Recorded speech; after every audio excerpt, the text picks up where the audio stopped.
El mar está en calma. Demasiado.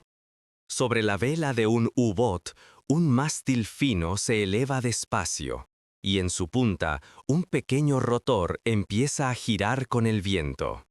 No hay motor, no hay ruido, solo el zumbido de las palas que ganan revoluciones hasta que el artefacto se despega del mundo. Un cable de acero lo sujeta al submarino. A 120 metros de altura, el horizonte se abre como un abanico. Donde un periscopio apenas alcanza una decena de kilómetros, ahora la vista llega a casi 40. El operador, temblando por el frío del Índico, reporta: humo en rumbo 115, varios. Debajo, el comandante piensa algo que no dirá en voz alta. Hoy, el mar dará caza gracias a una máquina que no vuela sola ni navega del todo.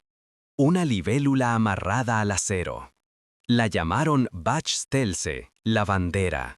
Era el autogiro Fokke Aggelis FA-330.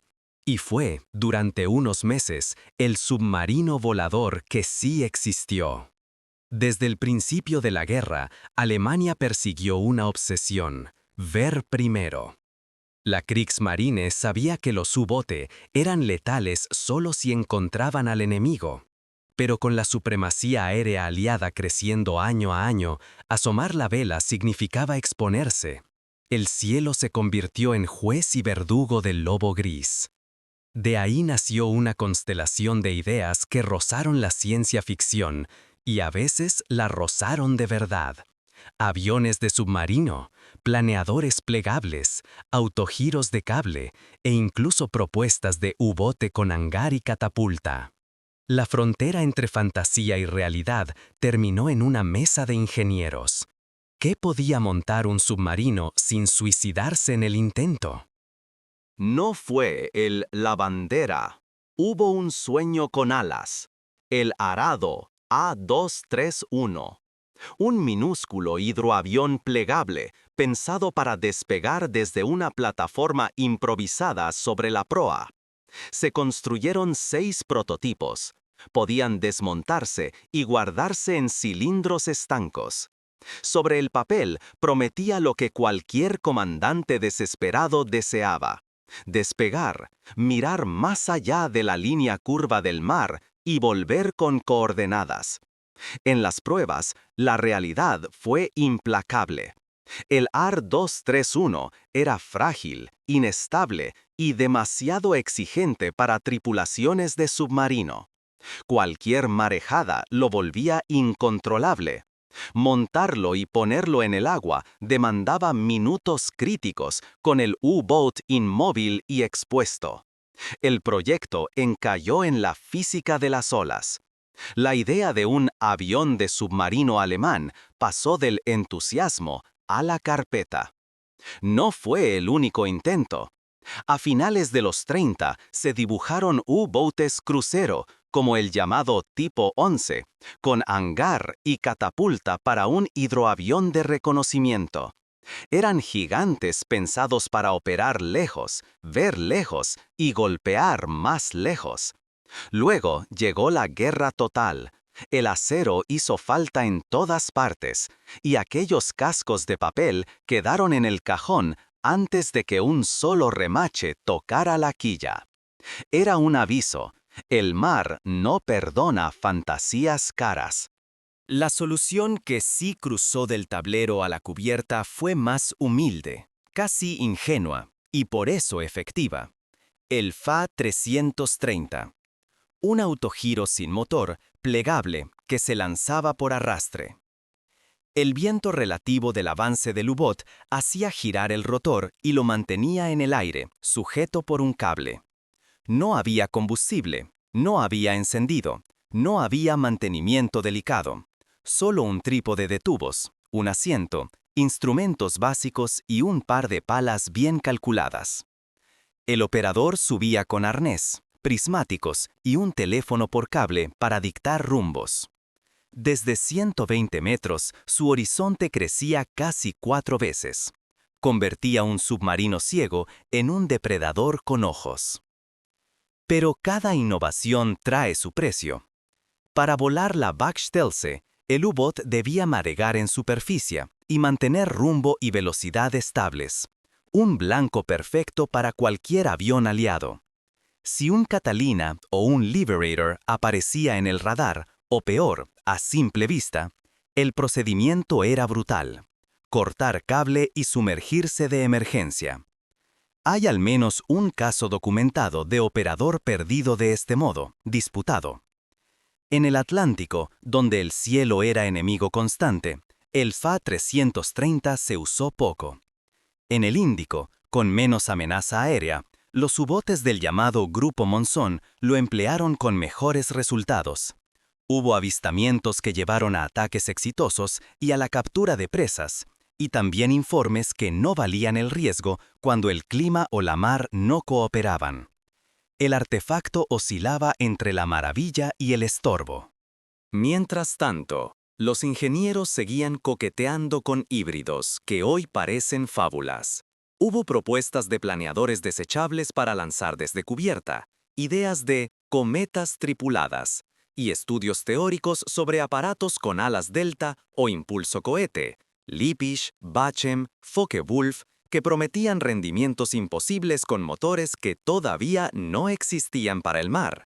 Algunos, como el Bachem BA-349 Natter o el Focke-Wulf Triebflügel, pertenecían al universo de la defensa desesperada, interceptores puntuales que jamás habrían convivido con un U-Boot. Otros eran conceptos legítimos de exploración de límites, pero el océano no entiende de túneles de viento. La sal, la corrosión, la cubierta que cabecea y el minuto exacto en que la ola rompe son variables que ningún papel domina. Quien sí empujó la frontera desde otro continente fueron los japoneses. Los submarinos I-400, verdaderos portaaeronaves sumergibles, embarcaron hidroaviones Aichi M6A Seiran diseñados para despegar de una catapulta tras salir a superficie. Eran máquinas complejas, ambiciosas y llegaron tarde. Su existencia demuestra que la idea no era delirio alemán, sino una pregunta razonable de la guerra. ¿Puede un submarino llevar su propio ojo volador? La respuesta técnica fue sí, pero a un coste enorme. La respuesta estratégica más dura. En 1944 y 1945, cada minuto en superficie era una sentencia. Volvamos a la escena inicial. El autogiro sube, el operador ve columnas de humo a decenas de kilómetros. El comandante ordena rumbo. El U-Boot se aleja del lugar donde cualquier avión podría haberlo visto. Abajo, en el puesto central, un oficial anota un cálculo rápido. La curvatura de la Tierra no perdona. A 120 metros, la fórmula del horizonte multiplica lo que los ojos pueden hacer. Un periscopio a 10 metros ve unos 11 kilómetros, un hombre en la Bachstelze casi 40. La diferencia entre cazar y vagar, a veces entre vivir o morir. ¿Qué se sentía en aquella silla colgante? Los testimonios hablan de vértigo y silencio. No hay motor, el mundo entero es aire y zumbido. La vibración de las palas se te mete en los huesos, y el cable que tiembla recuerda cada segundo que no estás volando, estás suspendido.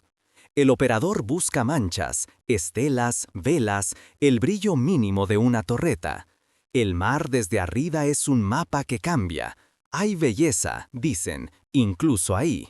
Y miedo, porque si la radio crepita avión, no hay negociación con el tiempo. Un corte, una caída, el golpe. El mar no es blando. ¿Por qué, entonces, tanta energía en proyectos que hoy parecen locos? Porque la guerra es un laboratorio cruel. La necesidad de ver convirtió a cada arma en plataforma de sensores, en cualquier frente. En el mar, la euforia inicial del U-Boat como asesino invisible chocó con una realidad estadística. Radares más finos, escoltas más coordinadas, cielo más hostil. el submarino volador, sea un autogiro, un hidroavión plegable, un planeador, prometía recuperar minutos de ventaja. Pero cada minuto regalado al ojo era un minuto regalado al enemigo sobre tu cabeza. Cuando la aritmética cambia, también lo hace la ingeniería. A partir de 1943, la guerra submarina alemana viró en otra dirección.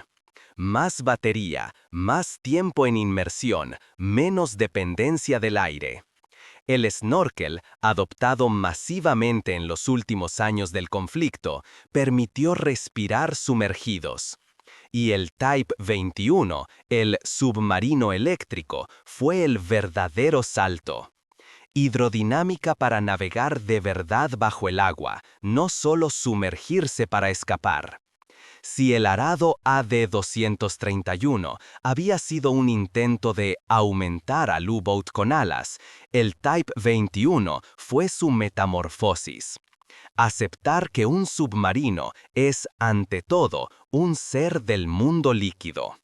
Paradójico, el proyecto más sensato contra el cielo no fue volar, sino hundirse y quedarse ahí. ¿Quedó algo útil de aquella fiebre híbrida? Sí. El FA-330, pese a su poco uso en el Atlántico, enseñó una lección valiosa sobre vigilancia de bajo coste y despliegue rápido. Su lógica, elevación cautiva, ojos altos, riesgo calculado, sobrevivió en cometas de observación, globos cautivos y, décadas más tarde, en torres optrónicas y mástiles de sensores que sustituyeron al periscopio clásico.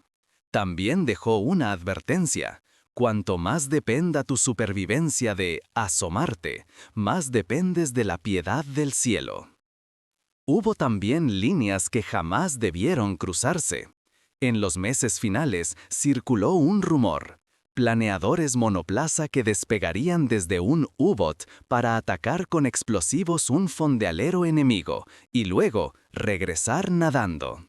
No hay evidencias sólidas de su desarrollo, disputado, pero el hecho de que alguien lo considerara dice todo sobre el clima mental del Reich en 1944-55.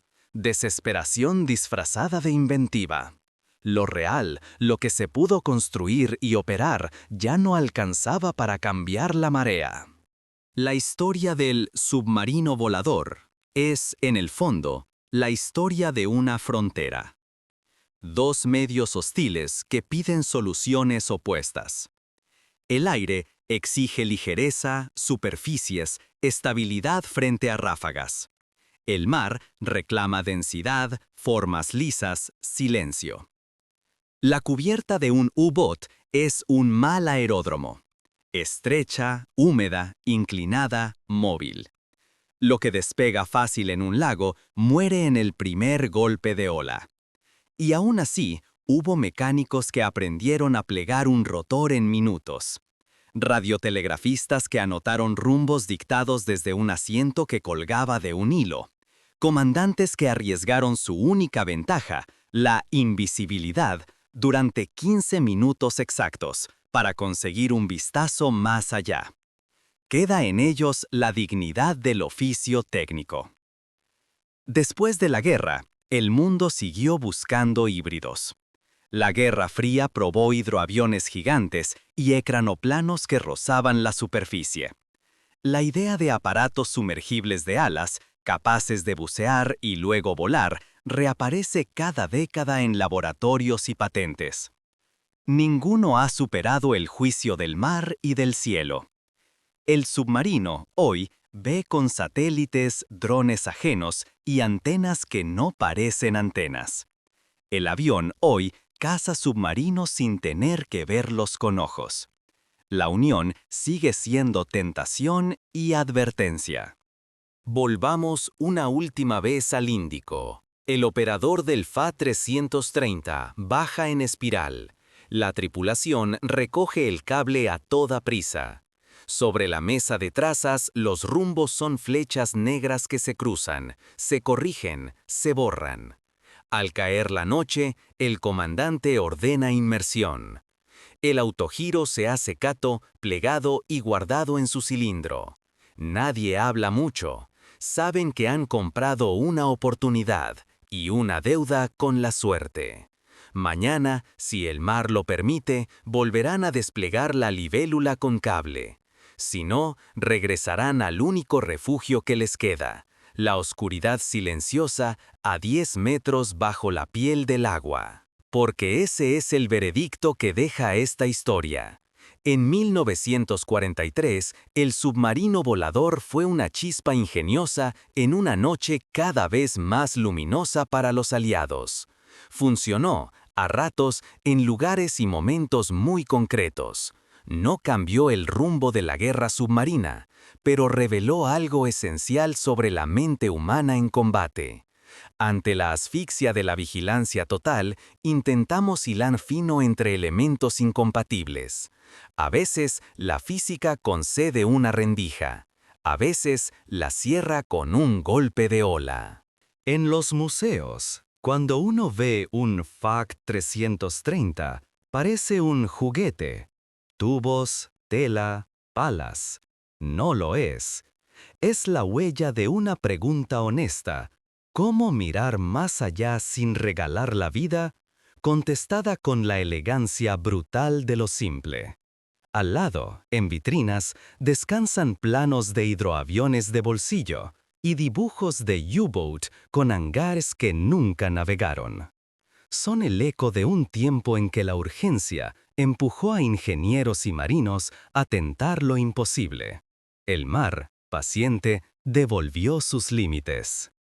Y sin embargo, hay una belleza humilde en aquel artefacto, amarrado al lobo gris. Una belleza que no salva ni condena, solo ilumina. Durante unos minutos robados, una máquina que no volaba sola ni podía nadar por sí misma se convirtió en la vista prestada de un submarino. El cielo y el mar se tocaron en un cable de acero. Fue suficiente para escribir una página extraña y precisa en la guerra de los sentidos, y para recordarnos, a nosotros, que miramos hacia atrás, que entre la fantasía y la realidad caben unos pocos centímetros de aleación, un cálculo de horizonte y todo el peso del riesgo.